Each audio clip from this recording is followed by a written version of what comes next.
Alright, we've got an unboxing to do here. I know I don't normally do like single item unboxing videos, but I'm really excited about this one.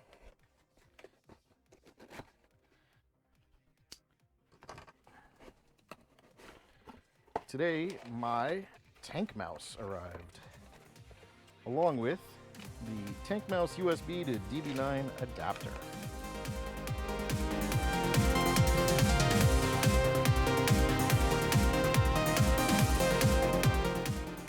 Unlike my friend Mike over at RTOD, I was actually one of the last people to back this. I actually didn't know it was happening for quite a while until Grant from Neon Retrofest was like, "Hey, you like Commodores and Amigas? Have you seen this?" And I was like, "No."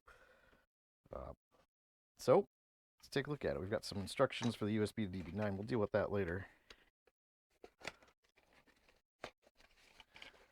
I went for Amiga Beige. Yeah, it does move around there a little bit. This came in white, black, and Amiga Beige, I believe. The white being like a pure white. The black being what you see on the cover here. It's black with black.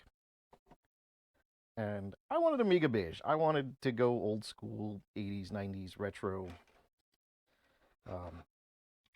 But it is a 2.4 gigahertz or Bluetooth wireless mouse. Runs on a pair of AAA batteries, like pretty much every other wireless mouse that isn't automatically rechargeable. And it comes with a USB dongle, which, not the tightest fit, but actually, I'm not going to bother with complaining. It's going to be plugged into something all the time.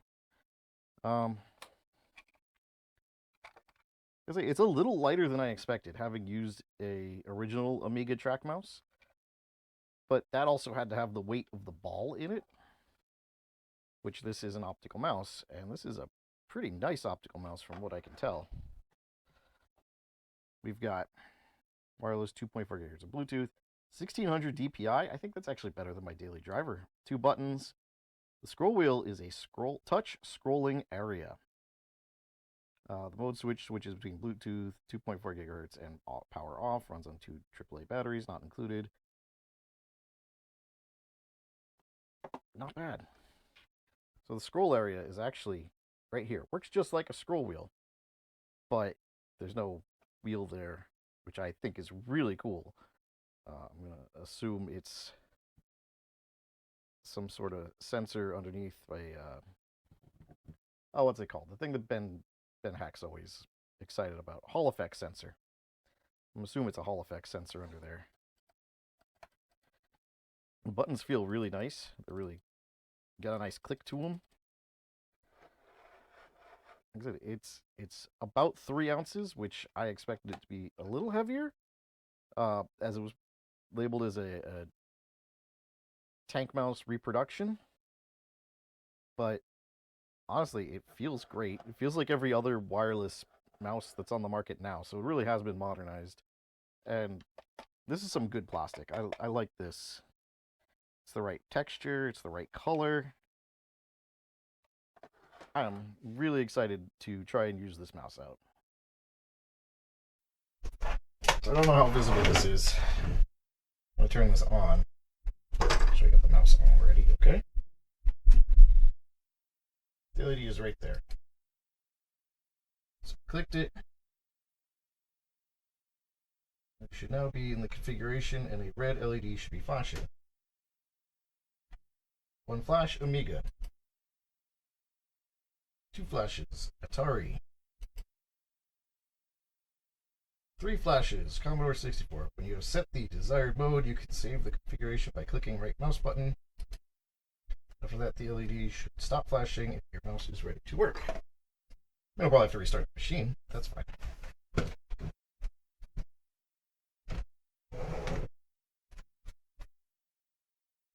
Let's restart. You are still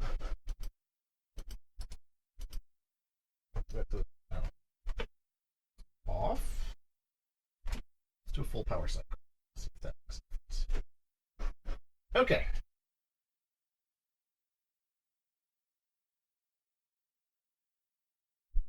you are, you know what you are now? Okay.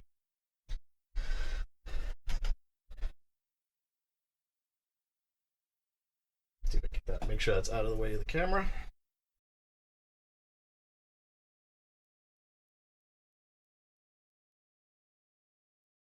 Switch.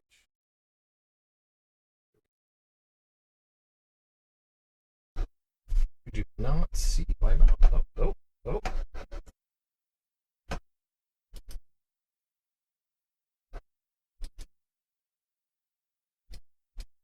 You are reading it wrong, but are reading the mouse. You think, oh, that does help.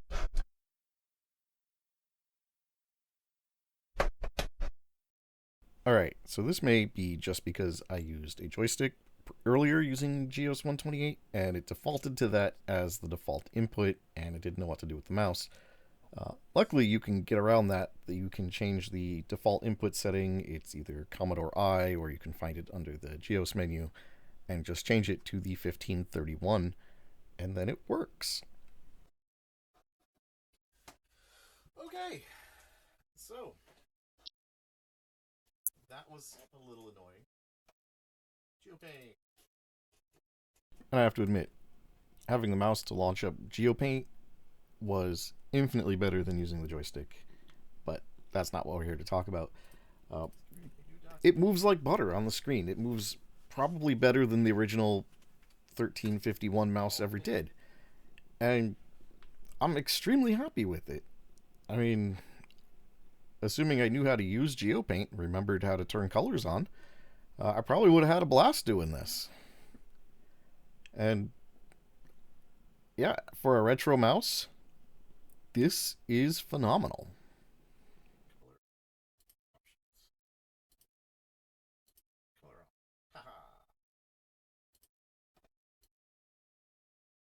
Draw on the green.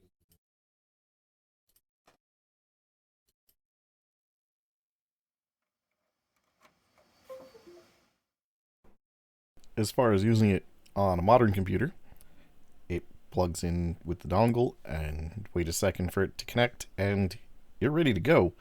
You are using your tank mouse on your new computer. The scroll area is a little weird to my brain, but that's just my brain. I'd like to have the scroll wheel for scrolling, but it works just perfectly fine. And I think given a day or two, I'll probably get used to it. And you can go to tank-mouse.com if you didn't back it in the Kickstarter. And unfortunately, it's all out of stock right now as they're finishing getting everything delivered to everyone on the Kickstarter, but it will be back up soon, and I can't say enough great things about this. I might grab a black one later to use just with my laptop. So I decided that, for science, I would edit this entire video using my tank mouse. And I gotta say, I've been pretty happy with it. It does feel a little weird using the scroll space, not having the actual wheel, but otherwise, very, very effective, very useful mouse. Feels a little boxy compared to my daily driver, which is a gigabyte gaming mouse that's got all the curves in it, and I would pick it up, but it's tethered to my desk. But all in all, very, very nice mouse to work with. Very happy that it works both with the PC or Mac or Linux or whatever. It's a USB device. But also that the Commodore 128 behind me and the 64 and any Amigas I pick up or an Atari or literally anything else I could plug in a mouse to, I'll probably be able to use this with, which makes it worth even more to me than you could ever imagine. But the fact I can use GEOS with a mouse now might get me to think a little bit more about coming back to it once I get a RAM expander for that 128.